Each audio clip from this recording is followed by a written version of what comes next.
दोस्तों, अगर मैं आपसे कहूं कि मोबाइल में यूज होने वाला इंटरनेट बिल्कुल फ्री होता है तो शायद आप मेरी बात का यकीन नहीं करेंगे। लेकिन सवाल ये आता है कि अगर इंटरनेट फ्री होता है तो पैसे किस बात के लिए जा रहे हैं। चलिए मैं आपको बता देता हूं। दरअसल इंटरनेट की शुरुआत अमेरिका के वैज्ञानिकों ने की थी। इसके बाद ये पब्लिक को दिया जाने लगा यूज करने के लिए। दोस्तों, इंटरनेट बिल्कुल फ्री है, ये बात आप ऐसे समझ सकते हैं कि जैसे पानी भी फ्री होता है पर हमसे पैसे लिए जाते हैं। तो मैं आपको बता दूं, पैसे पानी के नहीं बल्कि पानी को घर तक पहुंचाने के लिए लिए जाते हैं, क्योंकि पानी जिस पाइपलाइन से आता है उस पाइपलाइन के मैनेजमेंट का खर्चा आपसे लिया जाता है। बिल्कुल उसी तरह इंटरनेट की केबल को पूरी दुनिया में बिछाया गया है और उसी के मैनेजमेंट का खर्चा कंपनी आपसे लेती है। दोस्तों, आप समझ गए होंगे कि कंपनी आपसे पैसा किस बात का लेती है।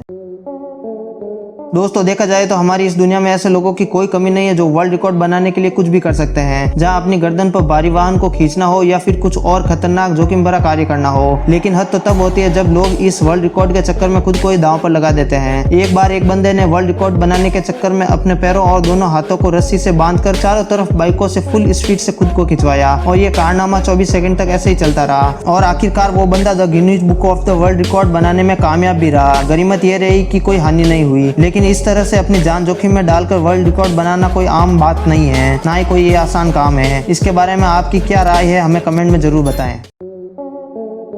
दोस्तों, आपने कभी सोचा है कि जब हमें एसी में कूलर की तरह पानी नहीं भरना पड़ता है तो फिर एसी के आउटलेट में से पानी आता कहां से है? अगर नहीं पता है तो चलो मैं आपको बताता हूं। दरअसल दोस्तों, इसे आप ऐसे समझ सकते हैं कि जिस तरह गर्मी के मौसम में ठंडे पानी के बोतल के बाहर की तरफ पानी की बूंदें जम जाती हैं, लेकिन वो पानी बोतल के अंदर का नहीं बल्कि बोतल के बाहर का होता है। ठीक उसी तरह एसी भी हमारे कमरे की गर्म हवाओं को अपने इवोपरेटर कॉल से गुजारकर हवा में मौजूद ह्यूमिडिटी को लिक्विड में कन्वर्ट कर देता है और बाद में इवोपरेटर में लगा हुआ डिनर इस पानी को बाहर फेंक देता है और इस पूरी प्रोसेस को कंडेंसेशन कहते हैं। तो आप समझ गए होंगे कि एसी में पानी आता कहां से है।